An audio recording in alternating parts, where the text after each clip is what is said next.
This is your emergency broadcast system announcing the commencement of another purge of the BS, sanctioned by the First Amendment.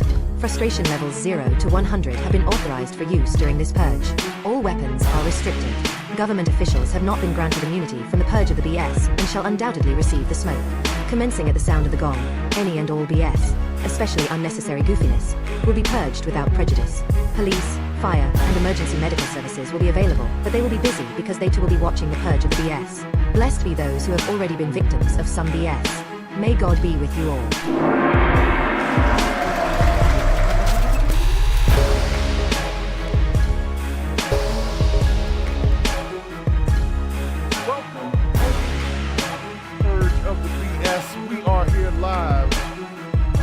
Thursday. This is what we do.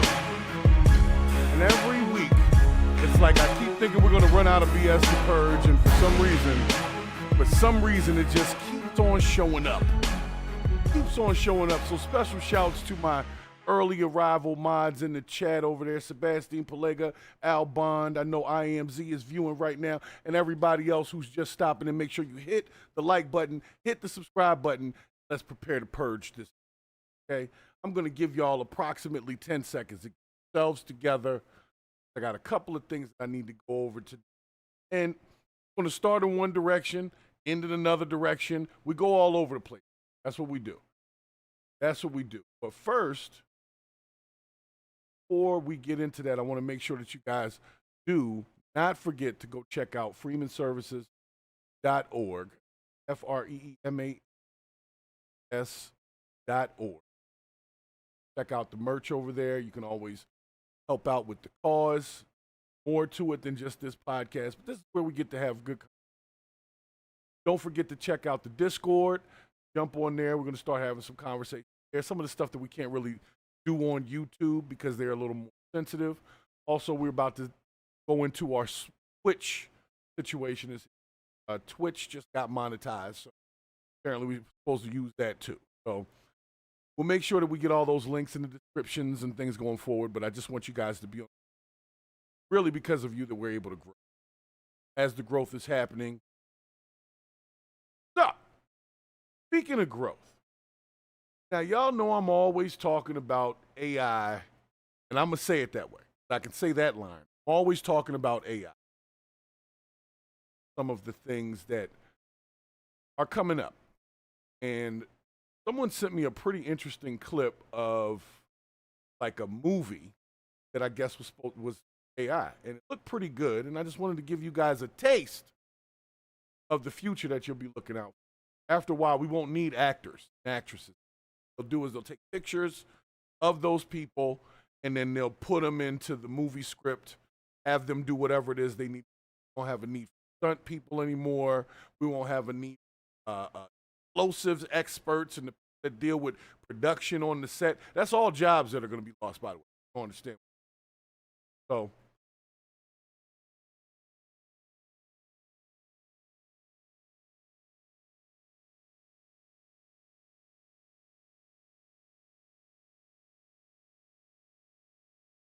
nonetheless, if you're getting in, sure, like, subscribe, chat, support your independent creators, support the ones you support channels, support certain creators, make sure you actually support a job. A little bit of a job, but it's a fun job. Because even the algorithm starts to understand who's who and knows what to send. Cover it. So you got to be careful about it. Nonetheless, let me get y'all to this guy, Hollywood.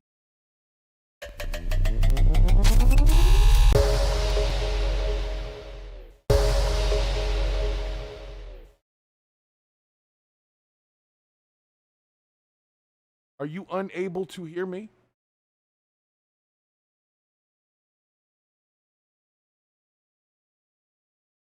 This up. This up. This back. How about now? How about now? Let me get a number one if we're better now. What you got? What you got? Tell me something. Got to make sure we're good. Y'all got to be able to hear me.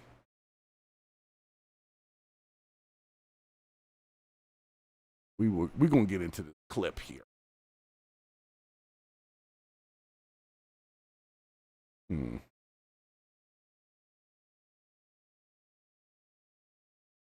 right, let's do that and let's do that. Okay. Let's do it. So apparently AI is coming for Hollywood hard is what the topic was that was sent to me. AI is coming for Hollywood hard. We'll see what pause though. But we're going to watch. Like, I'll be honest with you, if you did a movie and this was the quality of the characters that are being shown, this is pretty good. pretty good rendering of whatever this lady looks like. I don't know what she actually looks like or if this is just a generated image of a person and a description, but if this was a real person's image based on the quality, I wouldn't know it wasn't real. We won't even need people to shoot commercials for vehicles anymore. Like, this is crazy. This is absolutely crazy. Like, I'm looking at it, and all I'm seeing is what you could do if it wasn't so crazy, like with the alien ships in the back, but you were just using real-world references, certain cities and things like that. You could literally start creating commercials, and nobody has to do anything. Nobody's going to have to do anything. Everybody's just going to be AI-generated, and it is what it is. But like I said, right now, in this situation, because of certain limitations to, one, AI, and number two, just the things that they're doing with the character, it's obvious that this is not real. But what is cinema? What is a movie? It's fiction. So it's also not real. It's just we're looking at this through the whole AI lens. But think about it like this. You think they can't create entertainment this way that people would interact with and they wouldn't have to pay actors? Like, they could come up with whole shows. They can come up with a sitcom full of AI characters or AI Family Guy. You know what I'm saying? Shouts to Purple Groovy stopping in the chat as well. But no, like I said, there's some fakeness to it, but just, you got to envision. You got to look forward. Don't look at this. This is right now. Look at where it's going. Gotta stop. What the hell AI generator are they using with that? Because that's really good. You know, it's not one of the cheap ones where you get the 6 to 7 second thing going and nothing's moving correctly. No, this is pretty damn good. This is pretty good. I'll be honest, I want one. What is it? What is this called? Orton AI? Oh no, that's the person there.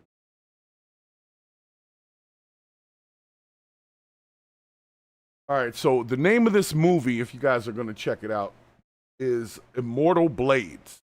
Immortal Blades. I haven't seen it, but I will check it out because I believe this is the future of cinema. They're not going to have a need for any of them people, just a computer, an idea, some prompts, and a really good AI, and a few images to reference the AI with. They'll put Denzel in a spaceship or whatever they want to do. They won't need anybody to actually do anything. They won't have to put the little green suits on them with the nodes and all that so that they can do the CGI will be a thing in the past. It'll all just be AI generated ideas, human talking to an alpha indigo, and then it creates the whole movie based on the script that a person said. It almost makes it too easy. Like, it takes away from the creativity of cinema. But like I said, I can't say that they wouldn't be able to make something that would be interesting to watch. And if you make enough stuff that's interesting to watch, then you take over Hollywood. I see what they're saying. I see what they're saying. Shouts to Jay Coleman in the chat as well. Stopping in nice and early here. So I'm asking y'all, the question I'm asking is, would you watch movies AI generated with your favorite actors presented in them? Like, if you like, let's say, what's his name? Channing Tatum. And there was an AI movie, but it had him in there. Would you watch the movie? And I would suffice people would watch the movie because they'd be interested. Curiosity killed the cat every time. So, of course, they're going to watch at least one. And if they get better and better and better, then eventually you won't be able to tell the difference. I mean, Fast and Furious movies have always been kind of out there. They had people in space in what was that, a Fiero or something? A Pontiac Fiero? And that's what I'm saying, Purple Groovy. We're not going to have nothing to do. You're either programming this thing or you're being entertained by it. But as far as the physical acting, they won't have a need for it. If they can render this well and not have to pay somebody $1 million to appear, and then they got to pay millions of dollars to get permits and blow up things in the middle of the street when they're doing Mission Impossible movies and stuff like that, why wouldn't they want to save the money? Just write the script, give it to AI, and let AI come up with the movies, give them the images, and there you go. You got a whole movie. So I'm going to let this clip finish out because, like I said, I'm very impressed. And you know I don't like the Alpha Indigos, but I'm looking at it. I'm like, look, if you put the right storyline, the right characters in here, people would look at this like it was any other. There, that is absolutely crazy. All I'm picturing is, let's just say they take your favorite actress, Scarlett Johansson, whoever the hell else, and they put them in these parts and these scripts. They won't have nothing to do. They won't have a need to do anything like that. And this AI is only going to get better. It's only going to get better and worse at the same time, but it's only going to get better. So, I don't know. I'd go watch it. I'd watch it. But yeah, they're basically saying, or maybe this is Immortal Blade. So this is the AI one too? Oh my God. Hold on a second. Let me check out a few seconds of this.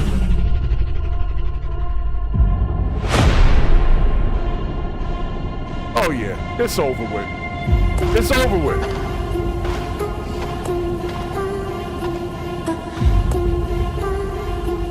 Is that what I think it is?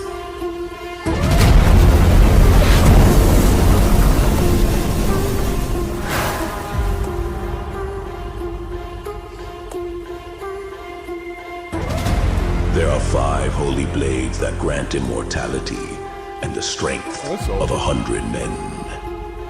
The king has 1, and the other 4 were thought to be lost. But now, you have found one, and it has chosen you. The bond is forged, though incomplete. Only death can break it. And whoever kills you claims the blade. While you remain mortal, the entire galaxy will hunt you. Oh my gosh. Wow.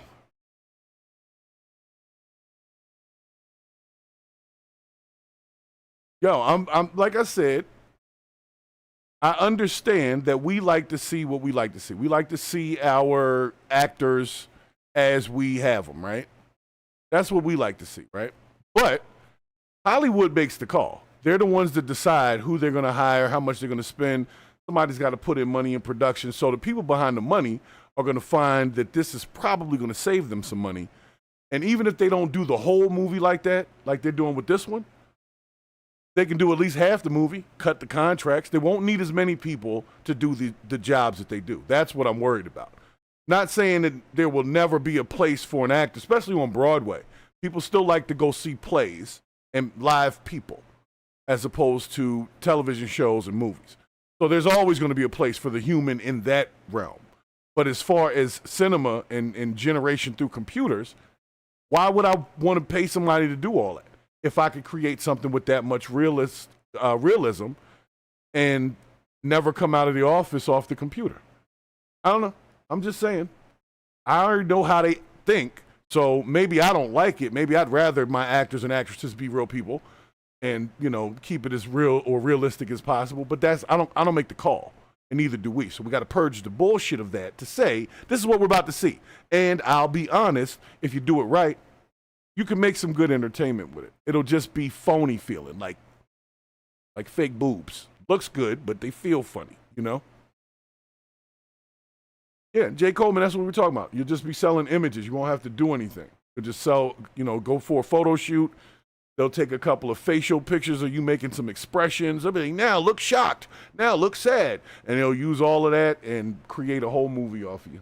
So, all right. Hollywood, they coming for you.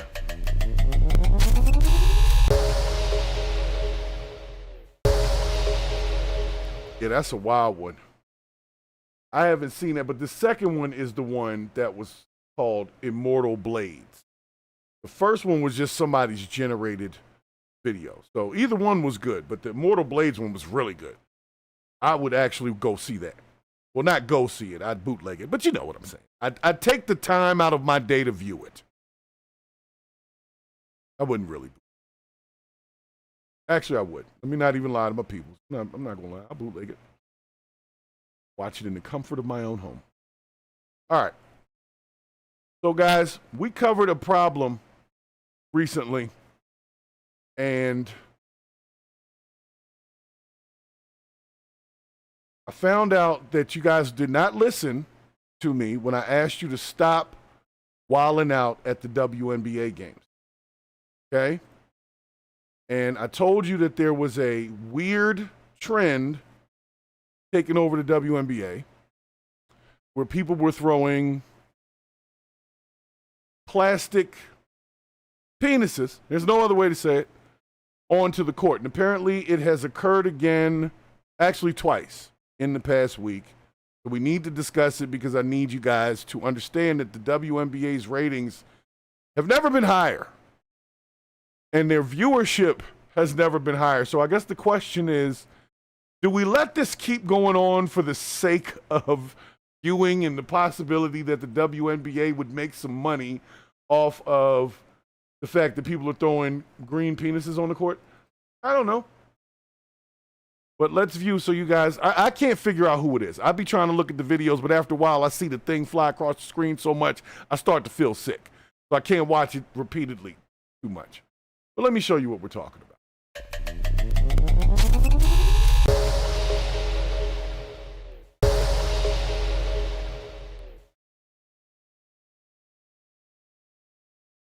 Okay. So this is Las Vegas versus Indiana. This was number 3. We went over the first 2. So because it's a follow-up story, we got to go over the second 2 because apparently this is happening every week. I'm trying to figure out if it's just a specific team they keep doing this to or a specific player. I don't know. But there has to be a method to the madness. There's a sale. There's bringing this thing to the game. It's interesting. All right, let's see what we got. Oh, look out. Something just came onto the floor. Hold on a second. Got an object. Said something just came onto the floor. That's diabolical. I'm going to let y'all hear that again. That's diabolical. He know what he was doing. Oh, look out. Something just came onto the floor. Got an object that just flew in as the free throw was being made. And it looked like that hit a player, too. Oh, it hit a player. Check it out. Something just came onto the floor. All right, so apparently that was the third one. And shouts to IMZ motivating the chat over there. Keep the chat motivated. Y'all stay motivated in the chat over there. IMZ doing that. Thank you very much for that. And what's the other one? Okay, so there was more than one. All right, what's the second one? Oh, there was a second one. You know, I would hate to say it, but if anybody knows the people that are doing this, I gotta respect the trollage. I have to, but to some point, somebody could get hurt. Those things appear to have some weight to them. Oh, this one didn't make it to the floor. This one apparently ended up in the stands on the way to the floor. So they're throwing them from way back. Apparently these things can get some range. All right, let's see what this one's about. No way, bro. No way. This guy has to radio it in. Did you see him radioing it in? Yeah, we got another one of these green ones on here, these green goblins.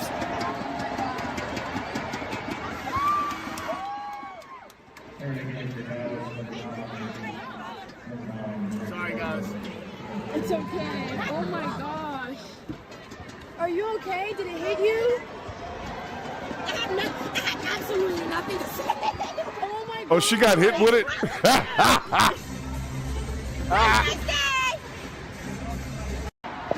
Wow. All right, so here's the question. Here's a question for the chat. If you were ever at a WNBA game and got hit with the green goblin, how mad are you going to be? Are you going to be mad enough to pick it back up and throw it at someone else? Or are you just going to sit there and let the security guy come deal with it like he did? Personally, I would probably utilize some plastic and hurl it back in whatever direction it came from, because somebody deserves to get that other than me. This girl got hit in the head with a plastic pecker at a WNBA game. That's the story she's going to tell when she gets home. So, like I said, they're getting more viewership than ever. It's like watching car racing for the crash. They're getting more viewership than ever. They're getting more attendance than ever. And whoever has created the mean green pecker machine is churning them out left and right and selling out on Amazon.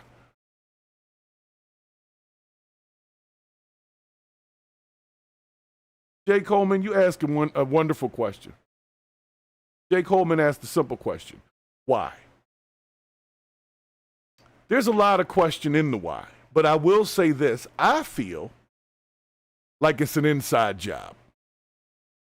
Okay? That's how I feel. Because how are you showing up at that many WNBA games if you don't have like season tickets? Or is there a Facebook group where these people get together, they buy tickets to different games, somebody's got a big box of green beanies, and they hand them out or ship them to people? I don't know how you organize something like that to where they're all the same color. Like somebody bought a bunch of them. Maybe they didn't need that many and they've been trying to figure out a way to get rid of them. So somebody in the WNBA was like, hey, how about you throw a few of them on the floor? Because I'm not even sure what the charge is for throwing something on a basketball court, like during the game, unless somebody gets really injured. But just throwing something on the court, like if somebody throws a beer on the court, do they go to jail for that? I doubt it. So I don't think throwing that thing on the court is going to get anybody in any real trouble, and that's probably why it keeps happening. I haven't seen them bring anybody to account for it. It already happened 4 times. I haven't seen not one news story or somebody come out, this was the guy or girl that did this at this game. They haven't said anything other than it keeps happening. So I believe it's an inside job. That's it. That's all. I believe it's an inside job, inside the WNBA. Up in the walls of the WNBA came this idea, and that's why the players seem to be laughing at it. Then Sophie Cunningham jumped on X talking about, please stop throwing those on the court. One of us might get hurt. And you know, they totally cooked her in the comments. Now people are literally watching WNBA games with the hopes that somebody there is packing one of the green peckers and decides to toss it onto the floor. This is diabolical, and it's an inside job. So I'll say this. Let's let the you know what? Does the WNBA season ever stop? NBA season is over. Why are they still playing? Just asking. Just asking. I thought all that was over for a second. I thought the next thing was football. I thought it was over with. All right, maybe not. See, this is what I'm trying to say, Jay Coleman. I don't believe they're only at Indiana games. Like, let's be. The first one was, maybe it is all Indiana games. I'd have to go back in time. We did the episode before we had the first 2, and I know at least one of them was an Indiana game. So maybe it's Sophie Cunningham. Maybe Sophie Cunningham has put this whole thing together because she was laughing way too hard in the first clip. She was laughing way too hard in this clip. I'm pretty sure that's Sophie Cunningham. Right here. Why? An object that just flew in as the free throw was being. See, this lady is very happy about it. Not scared, not offended. She is laughing her ass off about it. And she was pointing at her teammate like, did you do that? Did you throw that one? I think she's hooking it all up. I think Sophie Cunningham is a diabolical perpetrator of peckers on the playing court. Sophie, we see you. You're not I see it, but you know what? Hey, they said pay us what you owe us. People started throwing plastic penises on the floor.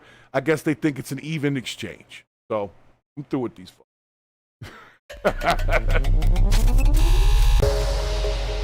That's diabolical, though.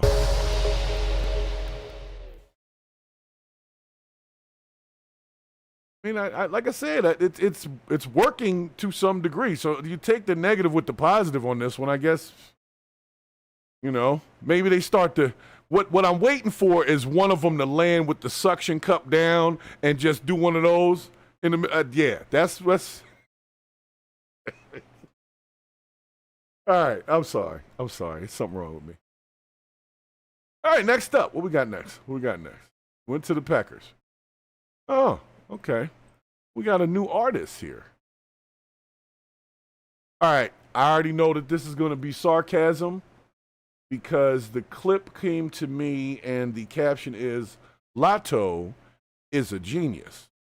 Okay. And we're talking about Latto, the rapper lady.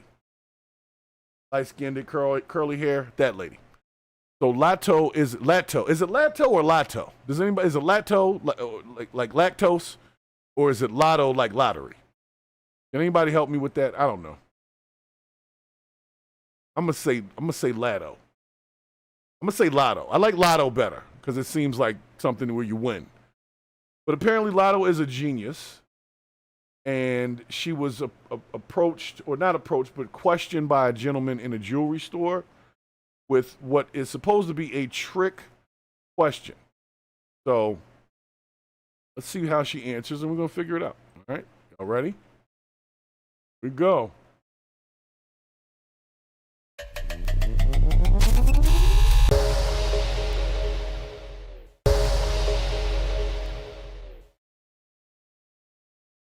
Hold on, these make me smarter. Hold on.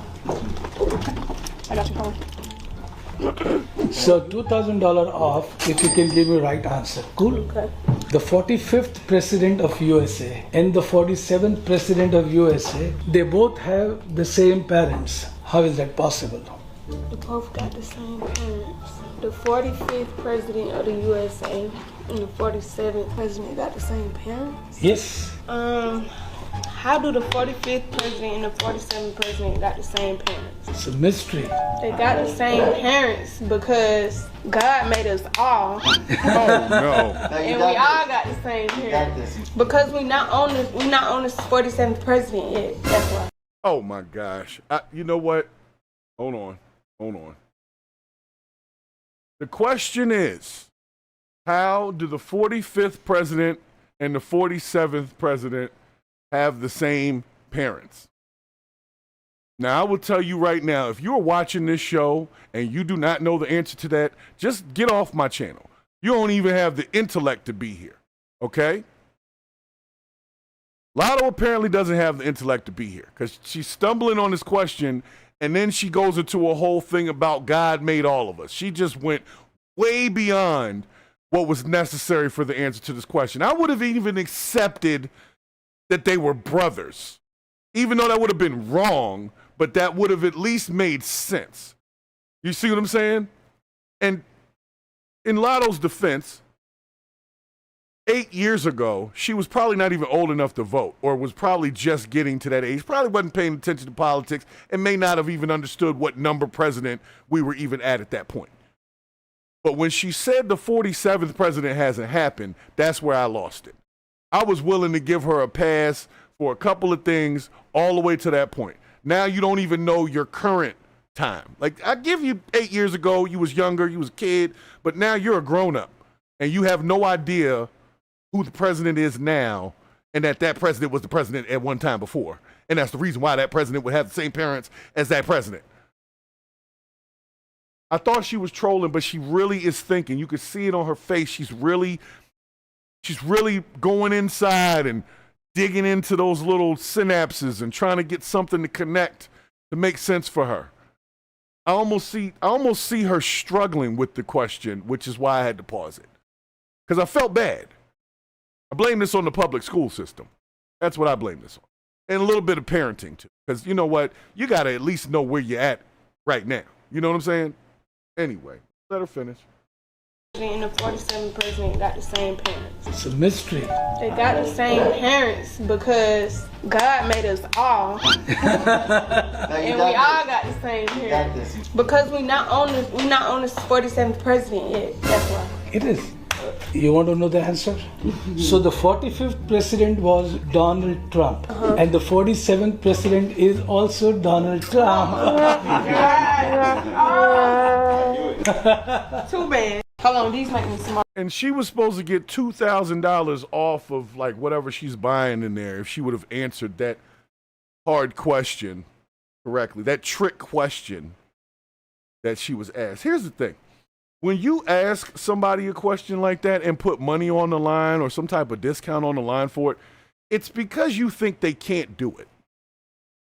And if you think a person can't tell you why the 45th and 47th president would have the same parents, it's because you think that person is an idiot. So this gentleman thinks Latto is an idiot. And she proved him right. And I feel bad for that because there's way smarter women out there, way smarter, pretty women are not all dumb, okay? She's pretty. She just doesn't know the world that she lives in. Like, she's just probably totally unaware, totally oblivious to the world that exists outside of her because she believes that the world revolves around her. So what importance would she have to knowing what president number we're on? She doesn't care. Like I said, she probably doesn't even vote. So for her, it's like, I don't know none of that because I don't pay attention to none of that. She didn't take a stance during an election. I didn't see her wearing no vote or die shirts or whatever. So even though she's totally ignorant, she never proclaimed to be anything different. So I can't even be mad at her. I told you I'm mad at the public school system. Or some system that existed that didn't get her to pay attention to reality and what's actually going on. And just, it's such an easy question. This guy really thought she was dumb enough to get the question wrong and asked her that question and put $2,000 on the line. He was $2,000 sure that she was that dumb. That's disrespectful. Honestly, I think we need to talk about this guy. He's being mad disrespectful. And he's making her look stupid at the same time. So I think he was successful in that. But like Al Bond said, this y'all queen? This is who we looking up to? This is who we want to be like? People that don't even understand simple questions like that? Totally unaware of the world around them? That's who you want to influence you? Somebody that's not even aware of the world around them and how it actually works? Crazy. But she's cute, so she gets pretty privileged for that. And that's pretty much why folks keep an eye on her. She's easy to look at. But obviously not easy to have a good conversation with because she'll give you some bullshit. So, do it, Latto.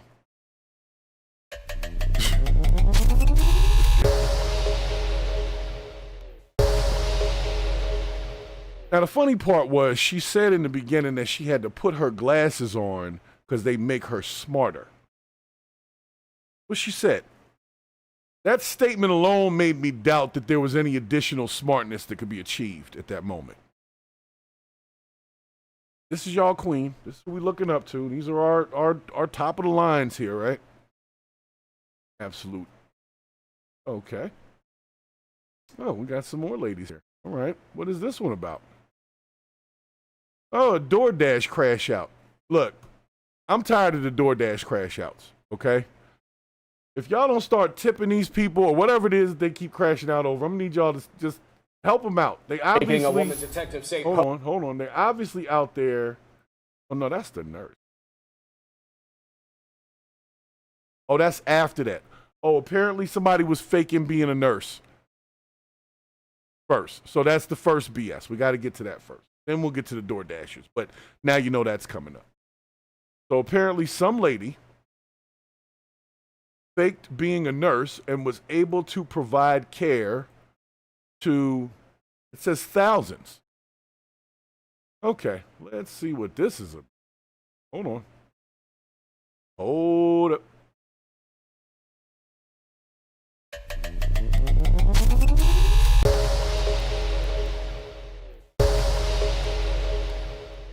Making a woman. Oh, this is a WTF segment. So we know this is a WTF segment. So we have to say, well, that's Florida. Okay? So whatever happens in this, when you ask yourself why and how and just answer it with WTF, well, that's Florida. Okay? Don't want you to rack your brain too hard. It's a different world. Detectives say posed as a nurse in Flagler County is now in jail. Deputies say the woman worked on thousands of patients by pretending to be someone else. West 2's Justin Shecker joins us live this afternoon in Flagler County. Justin, we know you just got an update from the sheriff. What did he say? Well, Sheriff Rick Staley describes this case as one of the most disturbing cases of medical fraud his deputies have ever investigated.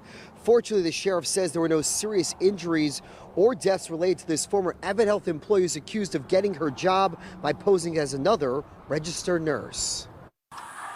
Hey there, are you Autumn? Yeah. Can you step out of the car for me, please? Sure. Flagler County Sheriff's deputy. Wait a minute. All right, so at first glance, this is what they're saying. She posed as another person to be a nurse.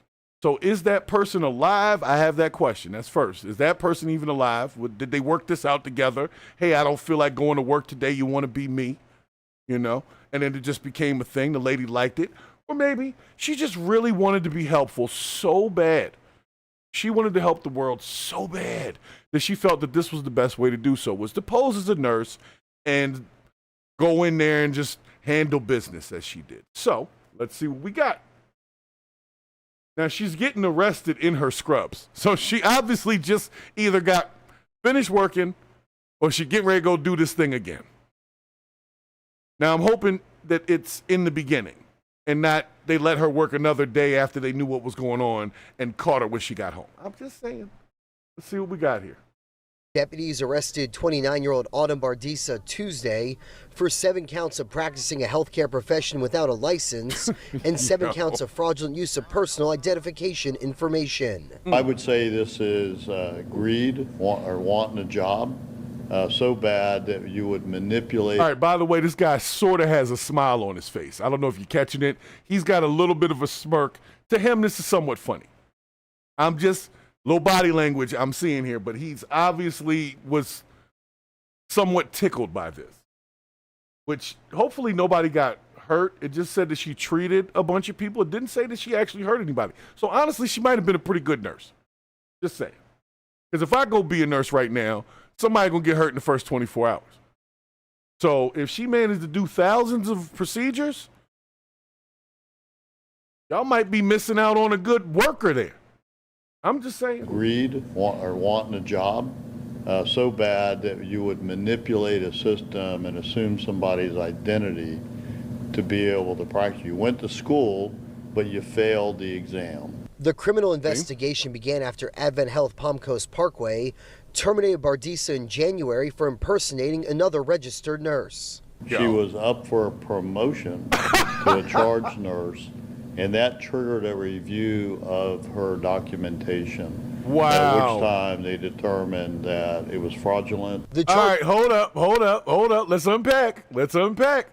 She did such a good job that she was up for promotion. And because of the promotion, and they got to run your paperwork again, that's how she got caught. So the woman was actually a pretty good nurse. I'm just saying. From what I'm hearing, she was doing the damn thing. Now, she failed the exam that they gave her at medical school or whatever, but she's posing as an RN, not a nurse assistant, an RN. You see what I'm saying? She was about to get promoted to like the lead nurse. Although diabolical, I must say this woman had to be skilled. Let's give credit where credit is due. She obviously knew what the hell she was doing if she got through thousands of cases and got a promotion. So I'm just saying, let's not be super hard on her. She was trying to prove that the test that y'all gave her in the school was BS. And she wanted to show you she could still do it. I get it. That's what the cop was saying. Yeah, she wanted this job so bad that she went through these links to basically prove to them that she was a capable nurse. I'm just saying, she was capable, obviously. That's why that guy's smiling, because he's like, yo, this is crazy. She was actually a pretty good nurse, but we got to arrest you because you can't impersonate someone and be a nurse. Did she impersonate? So she impersonated. Let me let it finish. Maybe they'll answer my question. Hold on. Purging affidavit says Advent Health hired Bardisa as an advanced nurse tech in July 2023. During the hiring process, she lied that she passed her exam, and she provided the license number matching another person with her first name and a different last name. Wow. Bardisa claims she was recently married and had a new last name.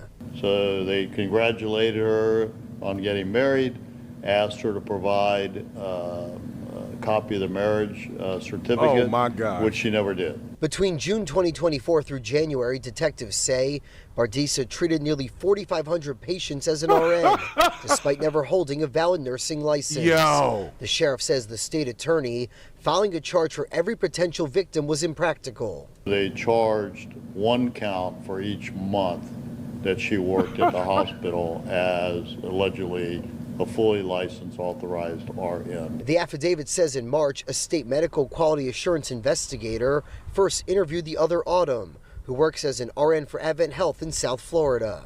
She told the investigator she took other steps to protect her credit in case Bardiza attempted to steal her identity outside of her medical license. She found somebody with her first name, different last name, but how she was able to find is they actually went to school together. But they did not know each other. All right, this is movie level. This is movie level. Remember the movie Heathers? For those, I might be giving my age away here. There was a movie called Heathers years ago where this lady or girl impersonated somebody else. This is a really good movie plot. And I got to say to this lady, maybe she wasn't supposed to do what she was supposed to do. Maybe she wasn't licensed to do so. But she did a wonderful job with these people. They could only give her 7 charges, and they just charged her for some months that she had a particular task. She did this for 2 years, 18 months, they said. So, I got to give it to her, man.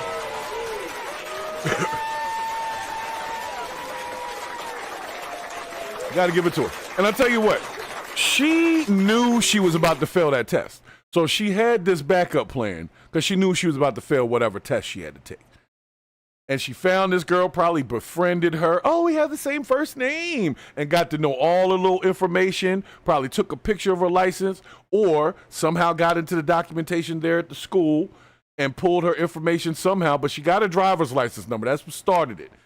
And used this other lady's driver's license number who had the same first name, different last name. And she told people that she was married, and that's why the last name was different. It was a diabolical plan. We must give credit where credit is due. I'm not saying she was right. What I'm saying is she has a very interesting way of thinking. And if we could, direct that into the right places, she might be very helpful in some things. I don't know. I'm just saying. She was obviously a hard worker. She was showing up every day for work for a job she wasn't even supposed to have, and was doing such a wonderful job that they promoted her. And now the sheriff has to come on here and talk about why they're arresting her for being so good at the job that they had to promote her, and that's how she got found out. That is crazy. That means if she'd have chilled out and not done such a wonderful job, she could have continued to do this for years. Nobody would have said nothing. But she had a knife to grind, or axe to grind, as they say. She had a chip on her shoulder. She wanted to show these people, screw your little test. I'm the best nurse y'all got. And she really went through these lengths to do so. So, like I said, she was wrong for doing it, but let's just be real. She was obviously a pretty good damn nurse. Okay?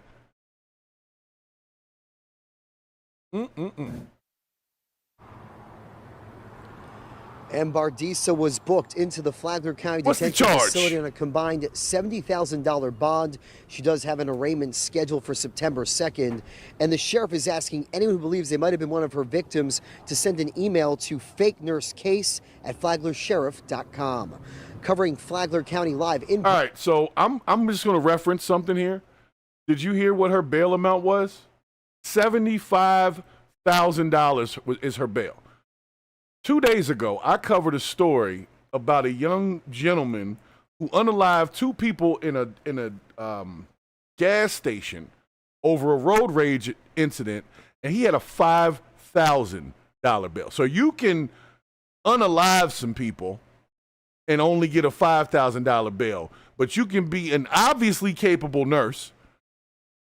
And even though she was wrong, like I said, she was wrong. You cannot practice medicine without a license. That's the law.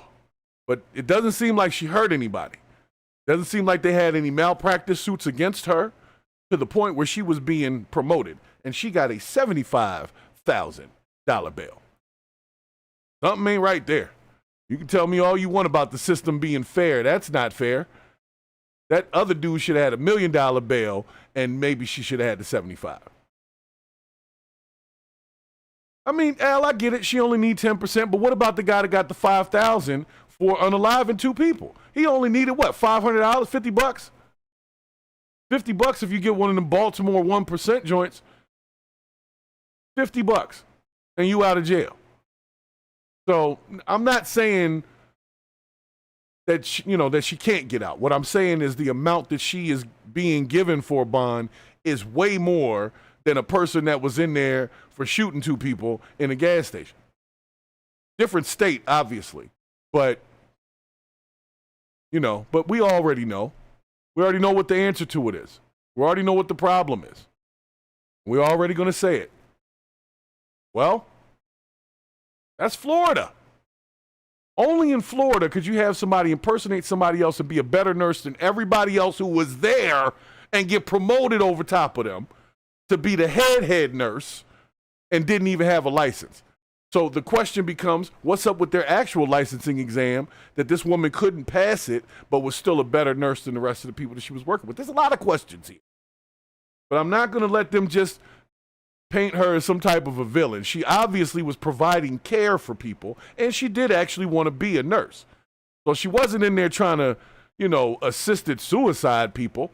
She was actually trying to provide care. You know what? I ain't even mad at her for that. I hope she fares well.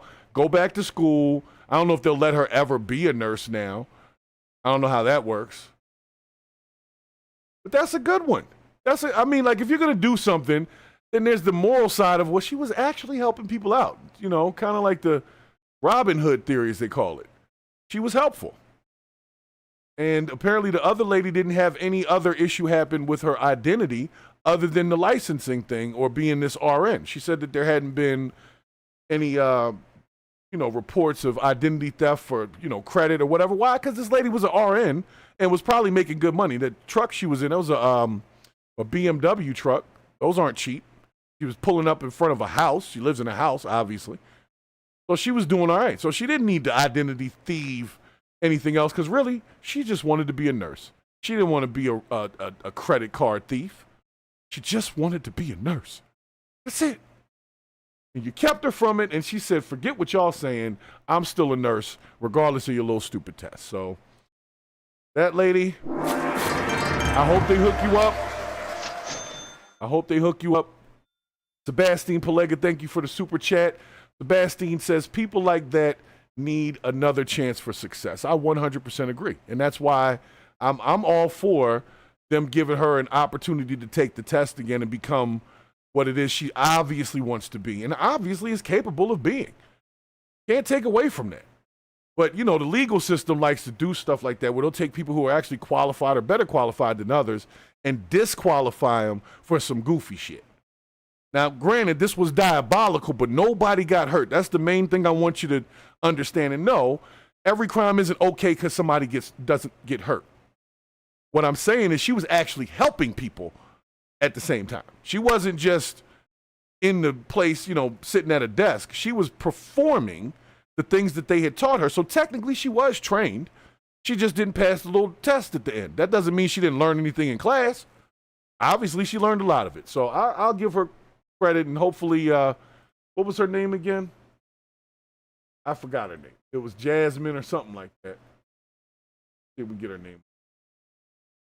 Another person with her first name and a different last name. She lied that she passed nurse tech in July 2020. The charging affidavit says Advent Health hired Bardisa as an advanced nurse tech in July. All right, Bardisa's her last name, or at least that's what she's supposed to be. So I'm not going to say they need to let her go, but $75,000 bail might be a bit much if she didn't hurt anybody. But that's Florida, so get out of there. Good luck over there, Bardisa. Flagler County.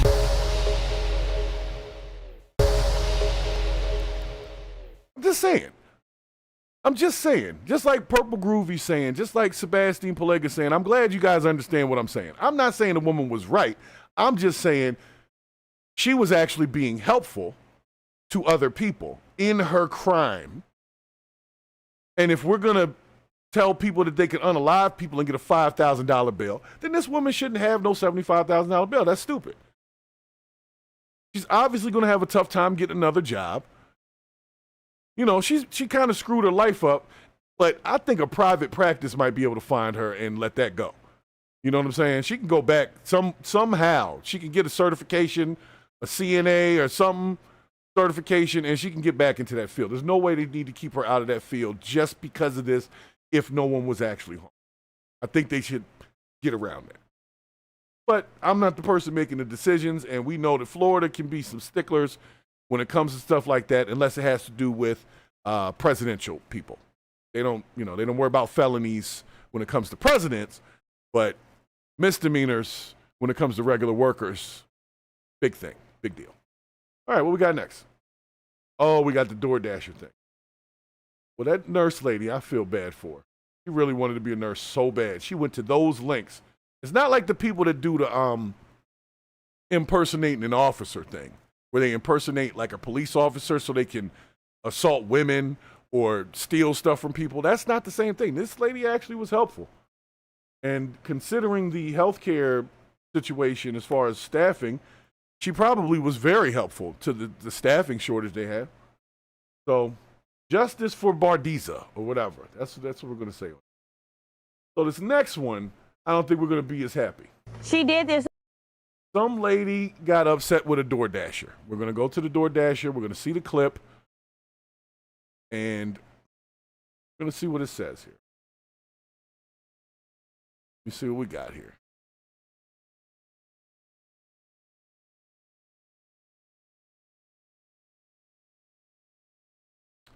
Sorry. Got to put the caption up first. All right, let's do it.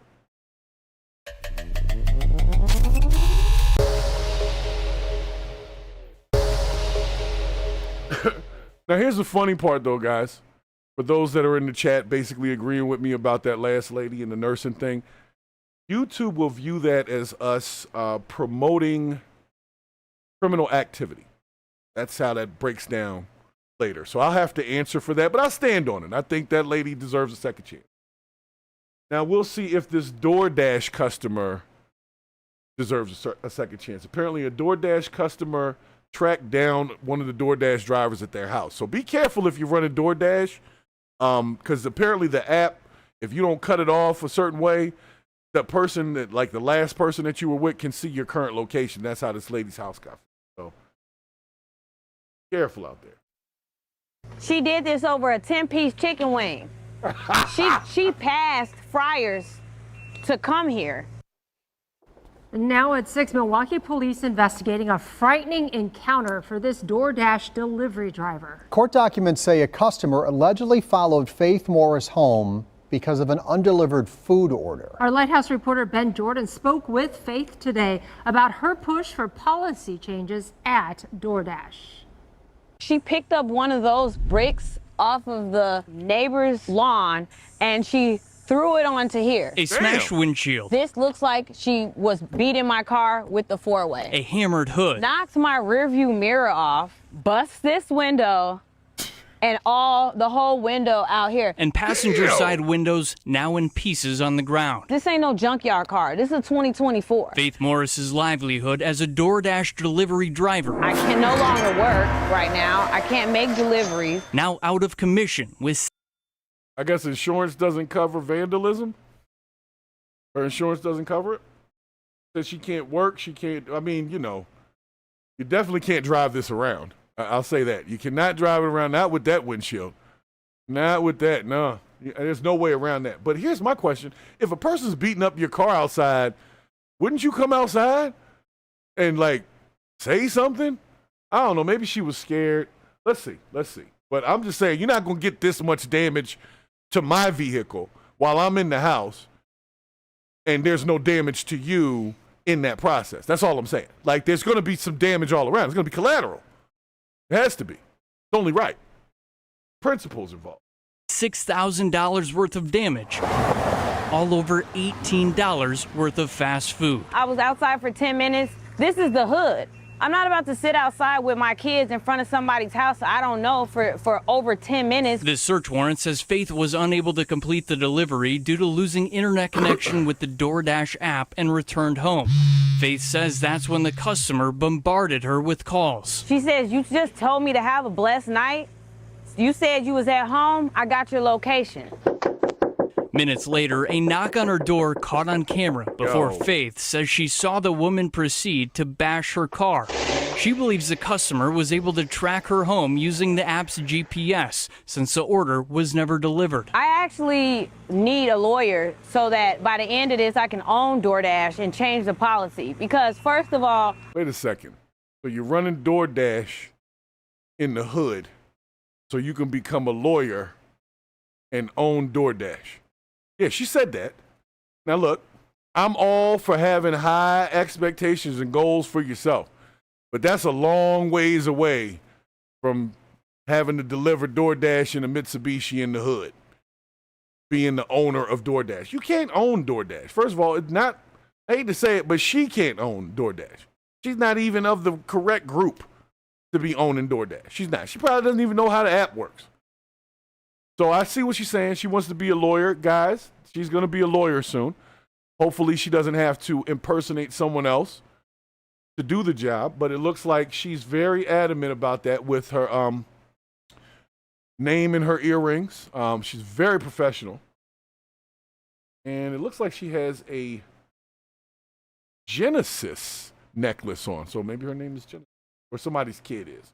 All right, let's back it up to right here, okay? This is all over her chicken wings. An $18 order of chicken wings. Sebastian Palega, thank you for that super chat as well. Sebastian says, YouTube needs to let the real people talk. Now, we already know that. That's why we're here. That's why we do this, is because there has to be a space with real conversations going on. These are real issues and real situations that happen in the regular public. You know, we touch on politics from time to time. We're going to get to our political segment in a second here. But there's more to our country and our world than just what's happening at the White House. Because we got to deal with angry DoorDash customers. We got to deal with people walking into office buildings with rifles. They don't do that in D.C., like walk into the White House with all that. They don't do all that. The closest anybody came to that was that January 6th bullshit. And that did happen, but it only happened once. These other incidents happen all the time. You got nurses giving you IVs that ain't supposed to be in the hospital in the first place. This is stuff the regular people got to worry about. So we got to have these real conversations. So thank you again, Sebastian, for the super chat there. This applause is for you. Now.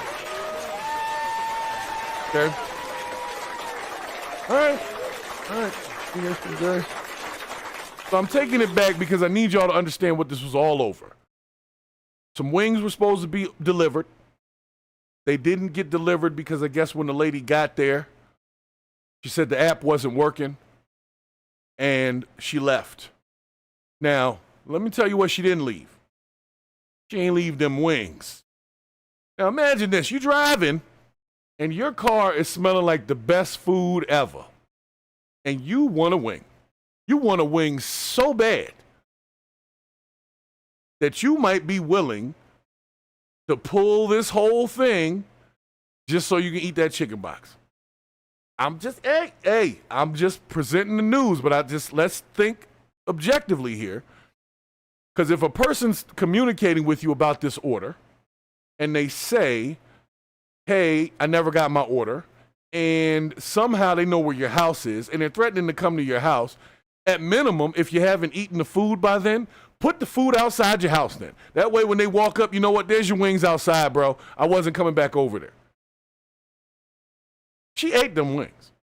That's what all this is about. This is not about that cheap-ass order. You had to smell them good-ass wings all the way over to that house, and you was like, if this lady don't come out here in 10 minutes or whatever it is, I'm taking these wings, and I'm going to have me a chicken box. And that's what she did.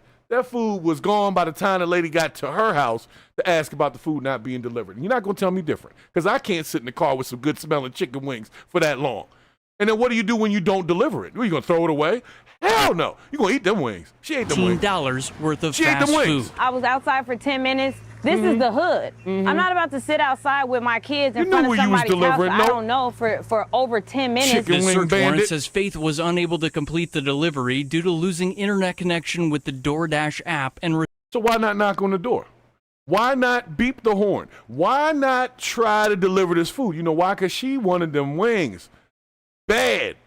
She probably put on the airplane mode or something and cut off the connection and said, hey, I don't know what happened. And then she was so pumped up about getting home with these wings, she forgot to log out, and it tracked her location all the way back to her house. Not saying that the person was right for beating on her window. What I'm saying is, don't make it seem like that person was just being, you know, they were ignoring the fact that you were delivering to their house. No, she wanted the wings. I can't sit in the car that long with some good-ass chicken. Sorry. And I'm going to say the obvious. I'm black. And so is she. And I only know one black person that doesn't like chicken, and that's weird to me. But so is guys that can't grow facial hair. So I'm interesting like that. Returned home. Anyway. Faith says that's when the customer bombarded her Blew with her calls. phone up. She says, you just told me to have a blessed night. You said you was at home. I got your location. Minutes later, a knock on her door caught on camera before Faith says she saw the woman proceed to bash her car. She believes the customer was able to track her home using. Now, I don't know if y'all saw the person in the video, the woman that they showed. This person that's sort of blurred until she turns around right here. That looks like a full-grown man. It's a woman, but I wouldn't have opened the door either. That one looked like they could put something on you. So that's partially why she didn't open the door. But I'd have thrown the food out the second floor window or something, because you don't want this walking around the streets hungry. When this is walking around the streets hungry, that's why your car got destroyed. Something had to pay. This thing is not small. This is not no little dainty, petite woman coming up here talking to you about some chicken wings. This person obviously eats chicken wings all the time. And you keeping them from the chicken wings is the crime. I'm sorry, it is. Now, I see Jay Coleman threw something in the chat and said he had spent some money on a DoorDash order. But sounds like you didn't have this same problem. Oh, so she went less than a block from the restaurant and canceled it. I'm gonna be honest with you. I used to do deliveries for Uber, food deliveries, and I did this once. I was in the hood, man. It was 10 minutes. I wasn't gonna wait, and that food was smelling good. Food was smelling good. I'm trying to I forgot what it was. I think it was a calzone or something. And I couldn't help myself. So Sebastian throws another super chat in there. Look, guys, be more like Sebastian. Sebastian's supporting the content. I appreciate it. Sebastian put in there, her kids were at home, not in the hood. Okay, well, we can say that, but they said a few minutes later, meaning this woman didn't live too far away from where this delivery did not happen. So she wasn't that far out the hood. She's talking about, this ain't no junkyard car, this is 2024. It's 2024 Mitsubishi, not even a Highlander, the smaller one. The one that they tell you can get for $99 down, the sign and drive event. I've seen the commercial. But I will say this, I don't fault the lady for being hungry. But if you decide to eat that meal, there are consequences and repercussions, and this is what that was. I'm not saying that either party was right. What I'm saying is one person was hungry, they ate, and they paid for that food with their car. Not going, what do they call it? Eye for an eye? Car for a chicken box? To bash her car. She believes the customer was able to track her home using the app's GPS since the order was never delivered. I actually need a lawyer so that by the end of this, I can own DoorDash and change the policy. Because first of all, she said she needed a lawyer. I thought she was trying to be a lawyer. I messed that all up. So guys, we don't have to worry about her possibly being your lawyer or owning DoorDash. Woo! Okay. Not that she ever was going to ascend to those heights, based on what I'm seeing. But at least we don't have to worry about that. But yes, she's trying to sue DoorDash for this. How you going to sue DoorDash for it? DoorDash didn't beat up your car. That big brute of a woman that showed up in the other thing beat up your car. So sue that person. What you scared? You scared to sue that person. I told you that's a scary looking woman. She's scared of that woman. Ain't said nothing about her.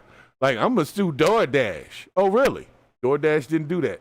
You did when you ate them chicken wings. I know them wings was good, too. yes, DoorDash policies need to change. DoorDash sent TMJ4 a statement that says this customer's actions are completely uncalled for, unacceptable, and disturbing. We have permanently banned them from our platform and are in touch with the Dasher directly to offer our support. The Milwaukee Police Department says the investigation is ongoing. Oh, look at that windshield. You're not going to get away with that in front of the house. Not while I'm looking at you through the Ring camera. Like, I can see you outside beating up my car, and I'm going to just let you do it.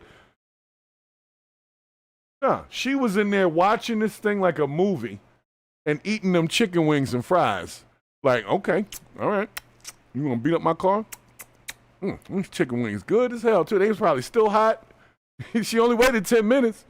She was at the house in 15 minutes. Man, that was a good meal. I hope it was worth it, Miss Lady Ma'am. I hope it was worth it. But I feel bad for you, but I know she ate them wings. Nobody said nothing about her throwing the food away, taking it back, refunding the customer, nothing. She ate them wings, and she got what comes when you eat the wings of a brute woman like that other person that we saw in the video. It is what it is. Lessons were learned today. I'm all for it.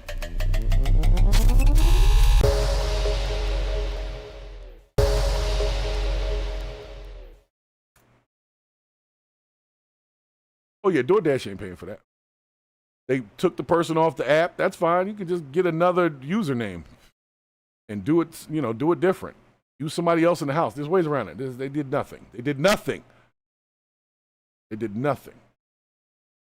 And they damn sure that lady won't eat nobody else's chicken box again, I guess, if she ever starts DoorDashing again. She learned that lesson. Okay, so we're still in Ratchetville. Okay, apparently we're still in Ratchetville. Apparently there is a viral clip going on right now about a Walmart Big Momma who wants to smoke. Walmart Big Momma wants to smoke. Oh, yeah. Okay. Walmart Big Momma wants to smoke. You guys have probably seen this one because there is millions of views on this video. So this might be something that everybody's already aware of.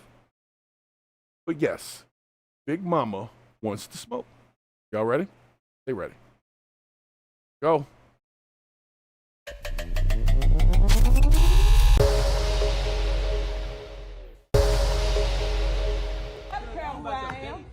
Take that nasty ass vest off. Man, I don't care. It's work. Punk ass nigga. I don't care. It's work. All right, see, I already need context. You some tired and watch that motherfucker. You nasty nigga. Wipe around your mouth. You nasty nigga. You wipe it. Make me. Make me. Yeah. Cause I put my finger and my pictures in your face. Is you done? Bitch ass boy. Now I'm finished. Okay, bye. Yeah. Bye. Make me go. You want somebody to do something to you? I don't want nobody to do nothing to me, baby. Your mama gonna be crying about you. Your folk gonna be crying about you. Bitch, nigga, my mama dead. Oh. I said Joe folk. The fuck you mean? I ain't said nothing about your mama. Don't you never in your life. Don't some miss me. Now what you gonna do about that? Don't some miss me. I swear to God, like. Yeah, do something with your bad ass. First of all, I'm going to unpack real quick. And Sebastian, thank you for the super chat. DoorDash needs to protect their windows. Yeah, okay. DoorDash ain't protecting nobody. DoorDash is getting over on everybody that's dashing to them doors. They get money from y'all putting your car through all of that, and your stomach's through it by having to smell all that good-ass food in the backseat that you're not supposed to eat. Better put it in the trunk, or you'll be tempted like me. Now, I'm going to say this about this video. A couple of things. Number one, I am going to give the young man props for not being a total crash out in this video, because it looks like, just based on physics, he could probably hurt that old lady. So props to him for being cool. Hold on. Let's start there.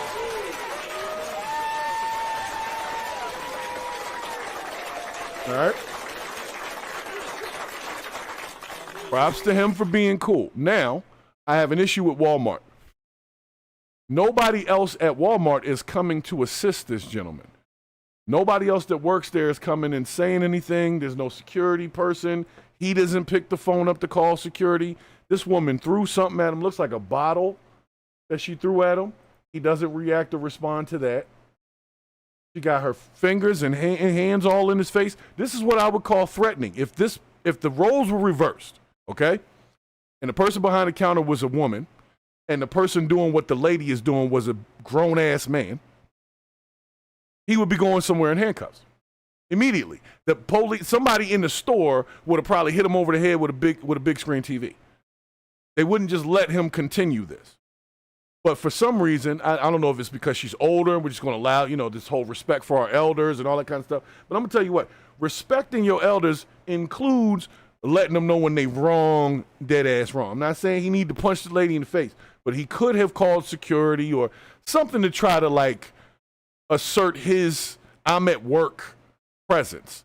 I'm at work. I've got 30 people in this building who also work with me. That means I got 30 people that got my back. They're not going to let you jump over the counter and all that kind of stuff. But he doesn't seem to make that movement. And then the people and the customers are just walking by. So apparently in Memphis, this is how they get down. They just look the other way. They don't care. They did not care that this man was being accosted by this lady. And he looks like he's trying to stay so calm. I'm giving it to him, man. He's staying calm as hell. I'm not that calm. Bitch, nigga, my mama dead. The fuck you mean? Don't you never in your life. Now what you gonna do about that? Yeah, do something with your bad ass. That's what I thought. Give me my pictures. Okay, well call the manager then. Call the manager then. Yeah. You telling him he ain't watching my mama just died February talking about your mama. I don't play no games. He didn't even say that. You don't play mama games. Your folks gonna be crying. No, they ain't gonna be crying, nigga. You gonna be crying because you don't even know who the fuck I am. I don't believe anybody knows who you are, other than the family members that have probably spent the last 10 years trying to stay the hell away from you. I would venture to say that her children and offspring are not in the best position either. If they were raised by a person that's wilding out, now I get it. You want your pictures because you dropped off your pictures at Walmart. You're supposed to get your pictures back, and your pictures aren't ready. But is that worth all of this? He's not even the photo guy. He's in an area, but I don't think he's the photo guy. So whatever pictures you're there to pick up, he ain't even developed them pictures. He got nothing to do with that. This is a young man at work. Nobody cared.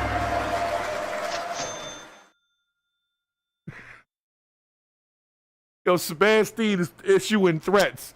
Talking about, I would have said you have 15 seconds to change your tone and talk to me like a normal person. Yeah, you're talking to my guy all wrong. Wrong tone. But I would have easily done that, had her removed from the store. I don't see why that was. He was letting it happen, but I don't think he had to. Then when she threw something at him, he would have been in his right to throw something back at her. And then she probably would have hit the floor crying, he hit me, and would have been also old crying, and then everybody would have been beating that young man up over that. So he's fortunate that he had his wits about him because she was trying to bait him into something. Then he said something about her mother dying. Her mother's not even dead. He said your folks. Your folks means your friends and family. For those that don't know Ebonics, when somebody says your folks, on folks, that means friends and family, people I'm close to. Doesn't necessarily mean individually your mother, but it doesn't exclude her mother either. So technically, she was right in saying, my mama dead, because that would be included in the folks. But we're expecting real thinking from somebody who's obviously been stupid for at least 6 decades. At least 6. I don't know how old she is, but she's at least 6 decades in with this mug and this outfit choice at Walmart on a Saturday. And you got your headphones on. Like, you just walking around Walmart, you can't hear nothing. Bumping into people, being ignorant. Anyway, I'm just tired of seeing this kind of stuff where people go off on young men, and the young man has to now stand there and just take it, because the second he responds, it's going to go somewhere totally different, and he ends up in jail. When she assaulted him, she threatened him, she put her hands in his face. She said that his people going to be crying over him. Basically, that's a threat to say, I'm going to unalive you. Like I said, if people don't understand the Ebonics, she threatened this man repeatedly. Nobody came to his aid. He didn't call security, probably because he just was like, you know what? I'm not even going to do this with this lady, because then I got to deal with the police and I got to go to court as a witness. He probably just didn't want to deal with it and figured to some degree she was harmless. But then in the second part of the clip, you see she comes behind the counter. He had a little thing up. She's not even supposed to be right here. This is the repair whatever area. She ain't supposed to be back there. So she could have been trespassed right there. She could have been locked up right there. You went behind the counter in a supermarket, they can remove you from that supermarket immediately and charge you with trespassing. Calling him everything. Like I said, she obviously had no respect for this guy or the fact that he was at work. So I'm through with her. Like I said, I'll give the guy credit for not wilding out because I'm not that calm. I definitely would have cussed her out. I wouldn't have hit her or nothing, but I have a voice and a way with words. This lady would have never forgotten that interaction with me. I'll tell you that right now. And she would have got locked. I'm through with her. All right. All right. We got one more, and then we got the last one. Okay, so we got two more here. 25 minutes. All right. See what we got. We got crypto schemes. We got two of them, though. Hold on. Let me see which one's the shortest one. They got two people, apparently. They're trying to warn me about crypto schemes. Which one is the coolest one? Let me check it first. Cryptocurrency has seen that one. About this up. I think this one might be. I don't want to use this long. First, yeah, we'll go with this one. All right. So apparently, Jesus, we went back to Florida. Okay. Another WTF segment, guys. Prepare yourselves, because it's happening again.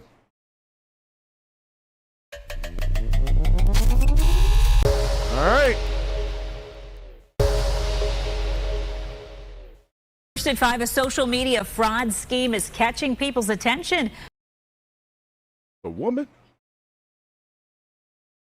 That's a woman. This Florida woman. Not Florida person that identifies as a woman. This is a woman. Well, she just had a rough one. And had a really rough one. Hold on, let me bring the words back a little bit so y'all can see.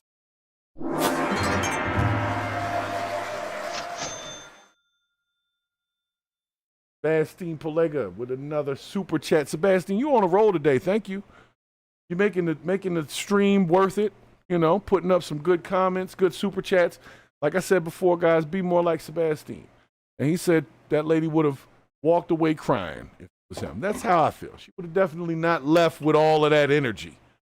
That would have been a whole different energy when she left me. But this lady apparently has been charged in one of those crypto schemes called a tap-in scheme. So if you've been invited to one of those tap-in joints where you get it on your Facebook and it's like tap in and you can, give me your Cash App or whatever, yeah, this is one of those. With cash, a woman is facing charges in Hillsborough County, accused of using people's bank information to deposit fake checks and cash in. The sheriff's office says she was targeting people with different types of bank accounts. Fox 13's Kylie Jones is joining us live with the details. Kylie, break it down for us. Well, Haley, the message from detectives here, Kylie, it looks too good to be true. It is. And in this case, detectives believe there are multiple layers to what they're calling a tap-in fraud scheme on social media. A picture of cash might catch your eye while scrolling social media. The Hillsborough County Sheriff's Office says that was this suspect's tactic. She was posting like pictures of cash, and she was asking. Wait a second. Can y'all see? Y'all can't even see this name. I don't know if y'all can see it now. Her name is Jeanette Sleaze Martinez. Janet Sleaze Martinez is her name. Janet Sleaze. So her name is saying she's sleazy. I'm wondering why people didn't pick up on it. Janet Sleazy. Or yeah, Janet Sleazy. Janet Sleazy Martinez. Pictures of cash, and she was asking users, hey, if you have this bank account, hit me up, reach out, let's connect. Investigators say Jeanette Sleaze Martinez was advertising a tap-in type of fraud scheme. She'd use it to get the person's banking information. She would then deposit a fraud check and then use their account information. All right, they're telling us the whole scheme. Why are they not hitting them for promoting criminal activity? That's what I would get hit for if I explained the scheme, but I'm going to let them keep explaining because I'm interested.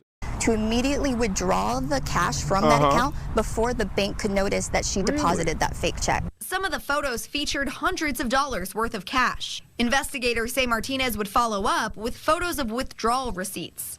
A retired FBI agent says he used to investigate a wide range of fraud schemes with similar narratives. I have a check. Can somebody, I'll give you 10%, that kind of scam that you see. And for a lot of people, if they're willing to help somebody out and then make a few bucks on the side, they'll do that. In this case, an anonymous tip led to Martinez's arrest. Detectives uncovered more than 100 crimes. She looked like Lil Wayne or something. I'm sorry, like, you know, most times when they show a picture of somebody, they don't just show the mugshot with the suicide suit on. Because that's what that is. That's the suicide suit with the pads. So that means that she got put into place and they had her on the watch, 72-hour watch, and they put her in the suit. It's the butt naked room is what it's called for those that don't know. It's the room they put you in where they think you're going to harm yourself. And if you happen to not harm yourself, that's a good thing. But yes, you're butt naked in there. You might have some slides on, like some flip-flops, but the rest is this padded suit in one room, no windows, and you get a toilet. So that's probably why she got that look on her face. But I'm just saying, they couldn't find a picture that better represented her outside of the suicide suit. Like, they wanted her to look absolutely horrible, because she looks absolutely horrible. Like, I wouldn't do business with this lady unless it was supposed to be something shady. And I guess when you tap in and expect free money from some Cash App glitch, then yes, you are trying to be aiding in a crime. Because you know that shit ain't legal. You know it ain't right. You know you ain't supposed to get it. So if you want to do it, you are complicit in that to a degree. If you're on your Facebook stories and you see somebody do this, I've seen it 1,000 times. And then they have a bunch of people saying, oh my God, I just got my deposit. Thank you so much. They do all this with Photoshop, AI generators, and things like that to make you think that it's legit. But it's bullshit. And we all know it is. So if you get caught up in it, kind of your fault. Kind of your fault. Credit cards belonging to other people and more than $6,000. Now they're trying to figure out if Martinez acted alone. Seeing if the people she was working with, were they meeting up? Were they connecting on social media? Was she saying, hey, I'm going to do this and we can split the profit later? Absolutely. I'll pay you this much of the deposit of the money that I get from. Experts say the potential victims in these types of cases aren't just the cardholders. The banks are eating those costs. They're eating the non-sufficient fund fees. They're having to spend money on investigations. It really is poor millions, banks, if not billions of dollars. And the sheriff's office is still working to figure out whether there are more suspects or victims involved in this case. Okay. Well, honestly, I think you guys already have seen that in your lives. And apparently, because crypto and all of these digital forms of media have become like the new norm, now people are letting people gain crypto, but then they come and rob them for like their crypto wallets. I didn't even know that was a thing. So we'll do this story real quick and then we'll get to our last little piece and then we'll get up out of here, okay? So check this one out. His popularity explode over the last few years, embraced by not just the tech world and celebrities, but also retirees looking to boost their nest eggs. And with crypto's rise and plenty of people making millions, some flaunting their wealth very publicly, would-be thieves have taken notice too, targeting crypto holders and engaging in what are known as wrench attacks. That's when a would-be thief threatens or violently attacks someone in order to gain access to their cryptocurrency holdings. Well, wrench attacks on this channel is if some idiot manages to get in the chat and the mods grill the shit out of them. That's called a wrench attack here on this channel. But apparently a wrench attack in the crypto world is you're trying to get somebody's crypto. Let's get more now from CNN Shimon Prokupez. Caitlin Saragusa's attackers came under the cover of darkness, guns drawn with one demand. What you doing?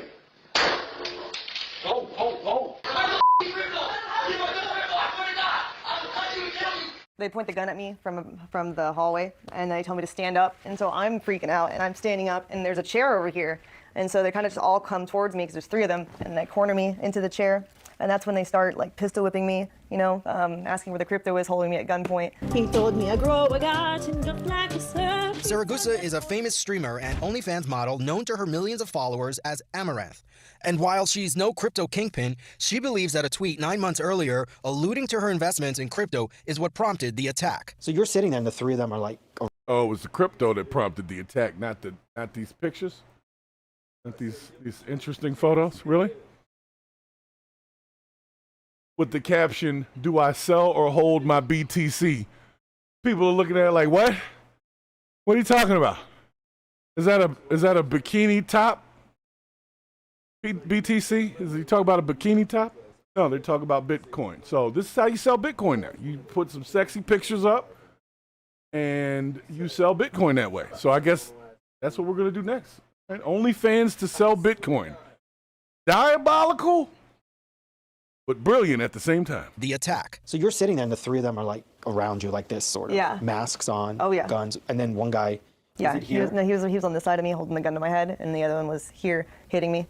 What Saragusa's assailants didn't realize, the entire attack was being captured by surveillance cameras. Yeah, because And she's an Caitlyn OnlyFans wasn't alone. model. She keeps She everything called her on husband Nick when the attack began, and he was listening to the entire frightening episode from another part of their home. I got to hear kind of all the Whoa, dialogue. whoa, wait a second. Wait a second. I don't know if y'all caught that. I don't know if y'all heard that. Her husband was in another part of the house. So he wasn't coming up there to deal with these guys that have his wife at gunpoint, pistol whipping her in the upstairs bedroom or OnlyFans room or whatever they called this room. So she's talking to him. He's in another part of the house. I don't know too many women that wouldn't be like, if you don't get your ass up here right now, you know what I'm saying? Marriage is over. I don't know. Maybe y'all's relationships are different, but when you call your husband who's in the house because somebody broke in the house and they're trying to rob you and they got you at gunpoint and they're pistol whipping you, you probably want your husband to come and assist. You don't want him to just be down in the basement hiding like, look, I wish you were here because I'm in the cubby in the basement. Ain't nobody gonna find me. I wish if you could get down here, that's where I'm at. That's how he treated it. Let's see. Of their home. I got to hear kind of all the dialogue that was happening, and then even them hitting her. I'm running over here. I go to the little safe thing I have here, and I type in my code, and then it pops open. I grab the handgun, and then I slip this on, grab this, and then I'm rushing downstairs. Fearing for her life. Hold on a second. This guy said he slips on a tactical vest. So this little thing here on the side, I don't know if y'all can see it, is a tactical uniform that he apparently took the time to put on. This is all while your wife is being held at gunpoint and being pistol whipped upstairs. You done took time to do a wardrobe change. You got to get the thing out the safe. There's a lot of precious time missing here. I'm sorry. I don't see how the 2 of them together. I will say I noticed the 2 of them ain't in a shot together. Like, they don't seem to have a really tight relationship. Both of them should be in the shot at the same time talking about the incident. Not him back in the basement again. Apparently that's where he be at, and she's way upstairs. And I'm rushing downstairs. Fearing for her life, Saragusa decided to lead her attackers towards her husband. So at this point, you're out. Because he wasn't coming up there. Like, oh, I remembered where it is. I'll take it to you too. Like, it's so comical, honestly. And so how does this is blood here? Yes, that was from my hand bleeding after it was touching, it was my head dripped onto my hand. Surveillance footage clean up the captured blood on the Saragusa walls, sprinting across her driveway, leading them to what she hopes is an ambush. As soon as I turn the corner of these stairs, he's there, waiting at the top, and he tells me to get down, and I'm about like right here when I do. I just hug the side of the wall. I fired 3 shots.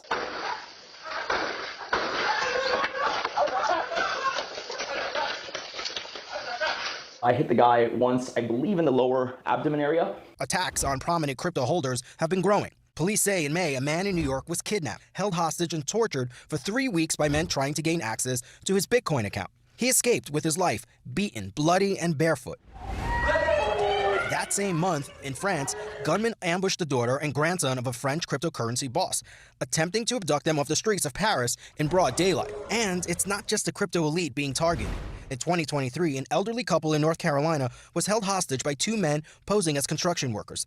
They zip-tied the couple before threatening to cut off the man's toes, genitalia, and rape his wife before making off with more than $150,000 in cryptocurrency. Both men were convicted, and Justice Department officials say the ringleader is now serving 47 years in prison for his involvement in a series of similar attacks. 47 years. Seems fair. Breaking into somebody's house, trying to take their digital money. But I didn't know this was a thing. Like, this is the thing. Apparently, if you got a lot of crypto, people want it. They don't want to invest in it. They want to take it from you, take your crypto wallet, and I guess purchase things with it. I'm not even sure what they do with it after that. I don't know. I don't fully understand the whole crypto market. I'll be honest. I don't.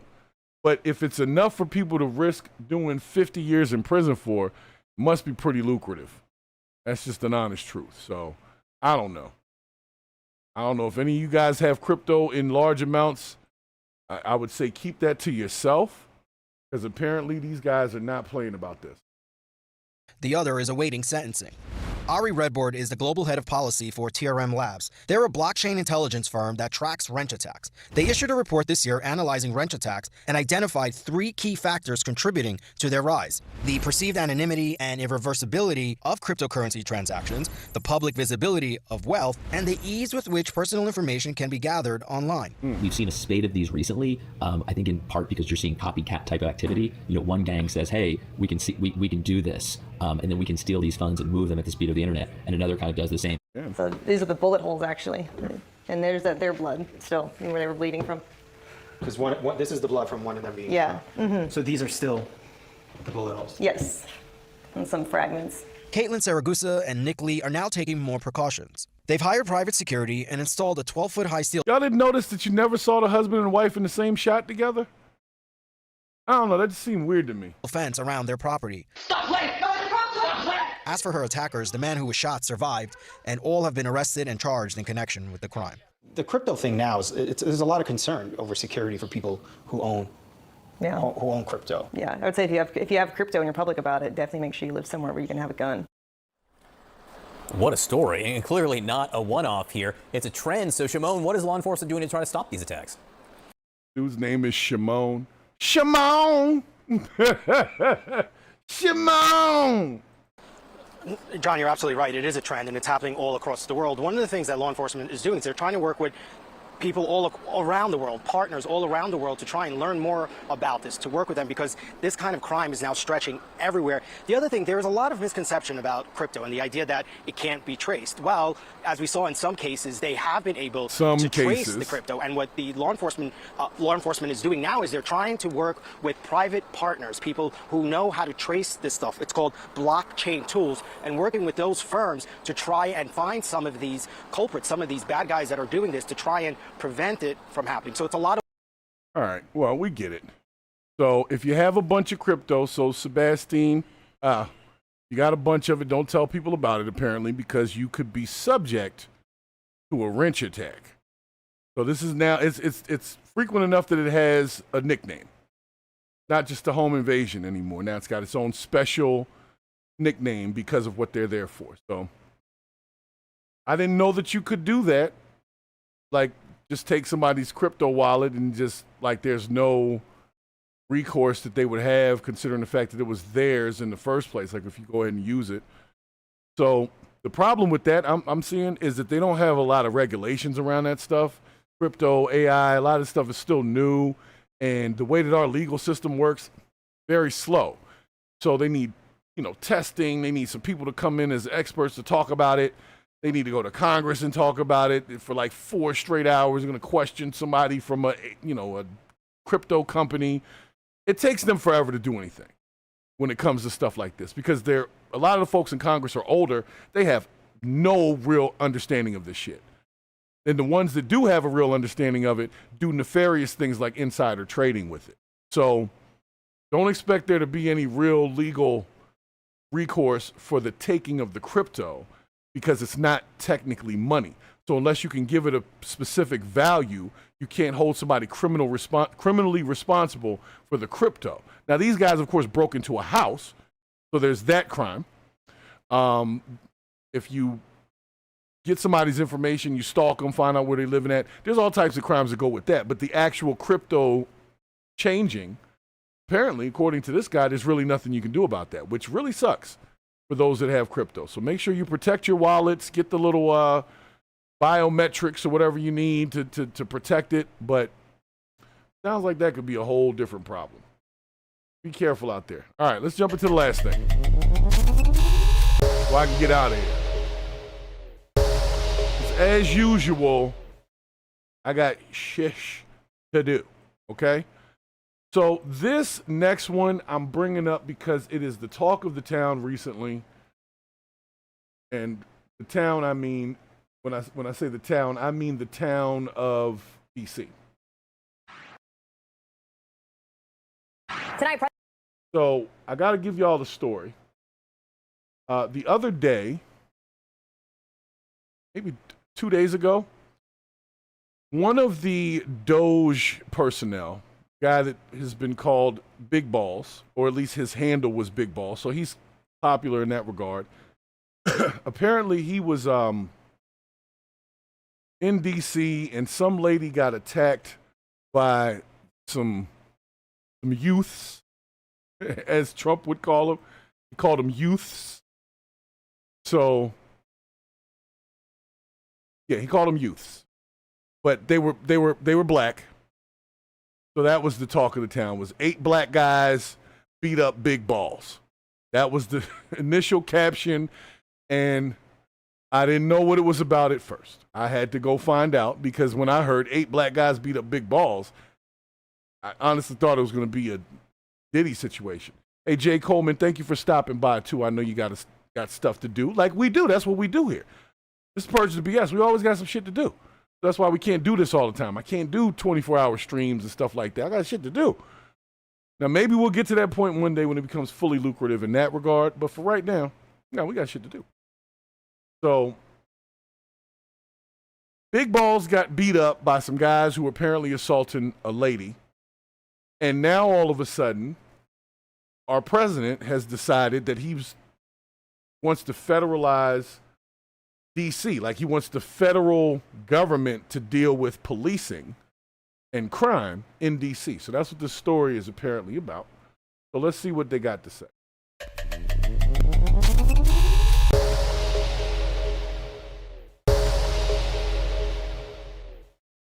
And truth be told, it does take some pretty big balls to go take on 8 people. So he earned his name. Tonight, President Trump once again calling for a federal takeover of D.C., and it is looking like he is getting support. Fox 5 Tom Fitzgerald is live by the White House. Fitz, we've heard these threats before. This time, though, it hits home for the president. It's a little bit different, it seems, Jim. You know, in the past when the president had talked about taking over D.C., he had mentioned things that he was unhappy about, like cleanliness in the nation's capital, homelessness, and, of course, the crime rate here. But now the president is ramping up these threats once again, especially in the wake of 2 15-year-olds now in custody in the brutal alleged beating of one of his own administration members. Okay, I'm going to stop right there. I'm going to pause it, because D.C. is known for having criminal activity. So why now? Why do we need to do all this now? Is it because of the Big Balls being dropped in D.C.? Big Balls got dropped in D.C. And now all of a sudden there's a crisis because this one person, not all of the thousands of people that get accosted, robbed, and unalived in D.C. every single day, every single weekend, in that area. Nope, that wasn't enough to stir the pot. No. But once them Big Balls got involved, now we got to federalize the government. So are you just saying that the protection is only for people like Big Balls, people that work for the Trump administration, not the people that actually just live in D.C., the regular people that live there every day that have to deal with this shit every day already? Now all of a sudden you won't wake up, oh my gosh, we have a problem. No, D.C. been had a problem. Way before Trump was president the first time. And nobody was talking about putting federal troops or nothing like that in D.C. to deal with regular ass crime, regular D.C. crime. Not saying that I don't feel for Big Balls. Sorry he had to get hurt. But why would he be the only reason why this needs to be done when this has been a problem? I don't know. Y'all can say what you want. I know how y'all feel. I'm not going to say it because I'm going to get in trouble for saying it, but y'all know what it is. Edward Corstein is part of the Department Y'all of see it. Government Efficiency, DOGE as it's become known, and he was severely injured Sunday morning early along with a woman friend of his during an attempted carjacking in Northwest D.C. Now, the president later posted a picture of Corstein after that attack, taking over. Okay, wait a second. Like I said, I got to unpack it as it goes. Attempted carjacking means they didn't get the car. See, carjacking, they left with the car. And attempted carjacking means they didn't leave with the car. So, according to this, they attempted the carjack. And initially, when I got the story, I thought that the lady was like a random stranger just outside, and Big Balls was outside, and he saw this going on, and he put the Big Balls superpowers on and went and took on 8 people. Not that he was with the lady and they were like together, and that's what happened. So he was trying to defend this woman, which is noble. I'll be honest, it's very noble. But I'm a little surprised that the carjacking itself was never completed. Because if you beat up the guy and he's laid out on the ground and the woman's, consoling him, oh my God, I can't believe you just did that to my boyfriend, then you just run off with the car at that point. You have completed the carjacking. So why leave the car? So I don't know, maybe it wasn't a carjacking. Maybe it was random. Maybe somebody was talking shit and somebody started talking shit back, and you know how that goes. But it's a way better story to say, yeah, they were trying to take the car. He stood up for this lady, who was being attacked, according to the initial report, and he was harmed in that regard. It spins better for what Trump's trying to do. So, D.C. local government, though, by the federal government, won't be that easy. Congress would actually have to overturn the 1973 D.C. Home Rule Act. Now, some political analysts say it remains to be seen whether or not the president would follow through on this. However, some of his supporters on Capitol Hill say he is serious. We're going to have to federalize and run it the way it's supposed to be run. All right, I'm pause that there. Sebastian Polega, thank you for the super chat. Sebastian said what we know here on this show, and anybody that's watching, D.C., New York, Chicago, all have the same issues. Pretty much every major city has crime issues. That's kind of part of the whole crime thing and city living. I'm not saying that the crime is okay. What I'm saying is nobody gave a damn until Big Balls got dropped. Nobody cared about the people. They didn't even care about, what was the other guy that got beat up? It was one of the senators. Somebody over there got beat up. They didn't really care much about that. They didn't trip too much when Kristi Noem got her purse snatched. That happened. Not taken off of her, but it was like by her chair somewhere. Somebody snuck up, took her purse. It wasn't a big deal. No big deal. She might have had nuclear secrets or federal information inside her purse. She shouldn't have, but she might have. That could have been bad.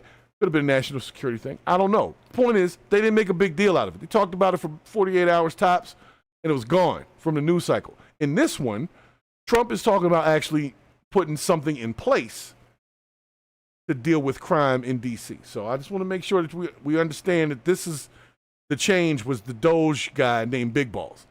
Nothing else changed in D.C. There was no uptick in crime that was significant this year that wasn't there a year before or exists in every other major city in the United States. So he doesn't let things go easily. And in fact, the more he's told he can't do something, the more likely it is that he wants to follow through and say, yes, I can. With President Trump threatening this, he's probably got a more than willing Congress that would go along with that. So we're going to hear from the mayor in September. Now, it turns out there is already a bill in Congress right now which would end D.C. Home Rule. It was introduced by Tennessee Republican Congressman Andy Ogles. It's called the Bowser Act. It's named after the mayor, but it stands for bringing oversight to Washington and safety to every resident. It would effectively end D.C.'s home rule position, which created the form of government which governs the city right now. As for the neighborhood where this happened, Swan Street Northwest, which is at the center of this debate, a lot of the residents told Fox 5 that they don't feel that their own neighborhood has a crime wave underway. I love it. I've never felt unsafe, and I'm a tiny blonde 5'2" woman. I've never felt unsafe in this neighborhood at all, ever. It's not the safest neighborhood in D.C., but it's definitely not one of the most dangerous. I think it's one of the things that happened in the city. I feel safe around here.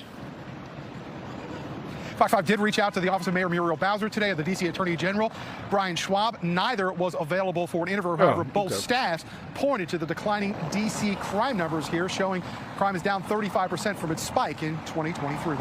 Okay, so crime is down according to the actual statistics.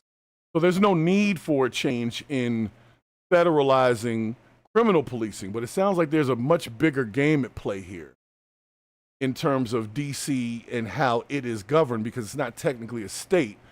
So I don't know if I think I heard that they were having this conversation about if DC was to be part of a state, a neighboring state, which one would it be? Would it be Maryland or would it be Virginia? My vote was Maryland, because Maryland has a whole bunch of government stuff going on there anyway. And the way that it sits in the land, it just kind of would fit better in Maryland than to be a part of Virginia. Because if you put it as part of Virginia, then it's sort of like when you're in Maryland going certain ways, you have to go through Virginia to get back to Maryland. Anybody who's traveled there knows what I'm talking about. If you're coming down, was that 295, you'll come through DC, then come back into Maryland for a hot second, then go into Virginia. It's this weird thing that it does with that particular part of the state. So I would say in this case, the big balls thing is really just being used as, what do they call it, a flag event. I'm not going to call it a false flag event, because it really did happen apparently. But it's an event to say, ooh, see that? That's why we need this. Even though it's an isolated event, you heard the residents there say, oh, this is like the safest neighborhood. Like, I don't know what you're talking about. I've been here for years, and I've never felt unsafe here. Then the one lady said it's not the safest neighborhood, but it's definitely not an unsafe neighborhood. So that probably means you get a lot of people around breaking into cars, stealing Amazon packages off of porches, that kind of shit. Not a whole bunch of homicides and people getting jumped and carjacked. So with this one, I don't know if they're downplaying it, but I think we need to pay very close attention to what they decide to do as a result of it, because it sounds like there's already some things in play, and they'll use this incident to make their point, to say this is why we need this, is because big balls got dropped in DC. And we can't have that continue to happen, so we need the Trump administration and legislation to come together and come up with a new way to run DC, where who knows what they're planning. DC has its own police force. Then they have national type of police down there, like for the White House. You got the FBI and those guys are down there. You got DEA folks down there. You got ATF folks down there. You got the federal, like the Capitol Police, that's its own thing. And then you have like Homeland Security. You've got, I think they got enough damn police down there. Even if you just took out the DC police force, the regular one, DC Metro Police, there's more than enough officers to still handle stuff. So I'm not going to say that this idea wouldn't work. What I am going to say is it doesn't seem like it would work if you don't do it on a grand scale in multiple cities. And I don't think a lot of cities are going to want the government doing the policing there. So if DC becomes part of Maryland, they can't just do this in DC. They'd have to do it also in Maryland. So I don't know. It's one of those weird things. You guys have your own opinions about it. I don't think it's necessary. I think they need to better train the police in those areas. I think the school systems and the parenting need to be better. That also cuts down on crime.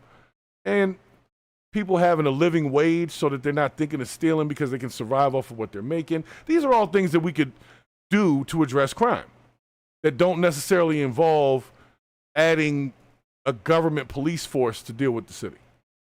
I just think that we could do more with less in this regard. And what I don't want to see is the military get called in to dealing with DC and have to use lethal force on citizens. Then that'll be a whole nother story that we have to deal with on the news. So I don't think that's a great idea. I think they need to do more reform in other areas and not so much in how they police DC. That's just my thing. That's just how I feel about it.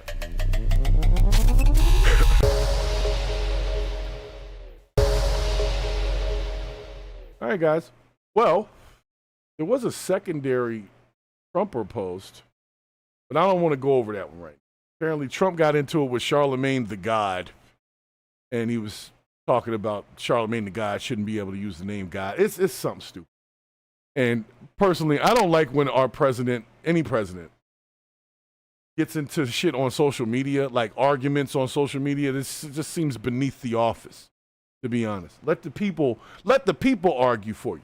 Like, if you're the president and people like you, then folks will argue for you. You don't need to be on there taking shots at Charlemagne the God, who's just a radio host from New York.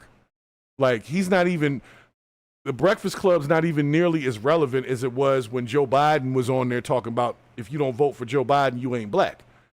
So at this point, I don't think it's worth his time, any president's time, to be arguing with people on social media. That seems stupid. When you need to go go govern some shit. You know what I'm saying? Go govern some shit. That's all I want y'all to do. I need y'all off my social media. Go govern some shit. So anyway, I got to get out of here because, as you know, as always, I got shit to do. So let me give my shout outs to get up out of here. All right. Of course, Sebastian is the VIP of the episode with the super chats today. Thank you very much for stopping in. I appreciate that. Al Bond, my sergeant at arms, the leader of the mod squad. Thank you for always holding post and making sure don't nothing get crazy up in here. You know what I'm saying? And let's see who else came through. Who we got? Purple Groovy, I Am Z. We had Jay Coleman stopped in. We had who else stopped in here early? It was somebody that stopped in early that I didn't see. It was, I thought I said Purple Groovy. Well, I'll say Purple Groovy again, Jay Coleman again, and everybody again. So all of the people who have supported the show, I want to thank y'all for your support. We're going to have to make a decision at some point whether or not on YouTube to stick with the widescreen live or the vertical live. Because I need to add another live stream for Twitch, and it'll use up the bandwidth if I have to do the 2 YouTube streams at the same time. So we're going to do a vote on that. I'm going to put it up in the community joint. I'll let the people vote on it as a poll, whether we keep the widescreen only or we keep the vertical only, and the widescreens just become members only video. So you get a membership, you can watch it in widescreen. You do the regular joints for the live. We'll figure it out. I don't want anybody to say nothing right now. I don't want you to vote right now. I just want you to enjoy the fact that we have purged today, and that we will purge again on Saturday. We're going to do a Saturday night episode, delving into some things that are kind of interesting, because we have to do some relationship content. People really ate up the content with the reaction to the, what was that, Pop the Balloon NYC.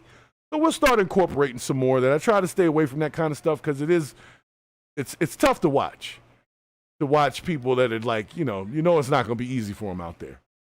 And if you know that that's the pool that they're dealing with, it's depressing. It makes it look bad for the future. So we'll get into some more of that. But for right now, I want you guys to make sure that you do the best that you can with the time that you have. And like my man Jay Giddens would say, surround yourself with positive people, places, and things. That's my boy, man, Jay Giddens, with the quote. But if you don't have anything to do and you don't have nothing productive that you think that you need to do today, then that, my friends, is the bullshit. And we out.